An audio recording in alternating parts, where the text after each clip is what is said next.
a lot of questions on breeding and how to get started breeding. And I kind of about 3 or 4 years ago, my friend in the pigeon business, Bill Henderson from down around Chattanooga, he wrote an article that was in the pigeon newsletter, pigeon magazine that comes out every month. And I got to thinking about that. And so Bill, I don't care what he has. He doesn't have a great big space and a great big loft, but I don't. He has had old German owls, west of England tumblers, several breeds, fantails, whatever breed he gets. He's always master breeder. The guy to beat within just a couple years. But Bill has a theory, and it's pretty simple.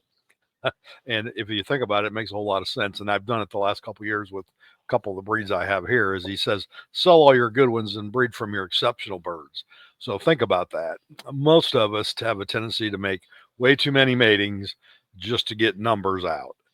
Bill's not that way. He Oh yeah. makes two or three matings with the very best birds probably in the country, and he's getting a higher percentage of good birds because they're producing better birds, and then he weeds through them, sells the good ones off, and just again the next year goes from just the exceptional birds. So with that being said, you're breeding from your exceptional birds. You have to have some goals or something figured out of why you're putting them birds together. And I think Jeff talked about it. Don talked about it. The most important thing Hallback Poultry Farms did was set those matings up every year. That's where they spent their time. That's what you need to do. You need to spend the time, see if you're balancing faults with the males and the females. Or this year, I'm trying to improve heads, and how am I going to go about doing that? So you got to have Right. some goals in mind before you ever do it. Way too many. Just willy nilly throw shit together and with a shotgun approach, and then hope to get a. I raised 1,000 chicks. Well, great, you got them out now.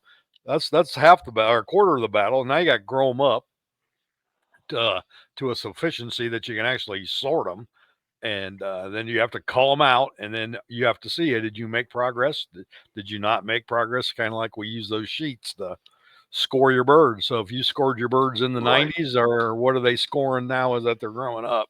So I think every meeting has to have a purpose, and I've always said around here, because I don't have much space, is every bird has to have a purpose. If this bird doesn't have no use, Mike and I go to the auctions a whole bunch and take a whole bunch of birds, and they're probably better than what a lot of them are showing, but they didn't have a purpose here.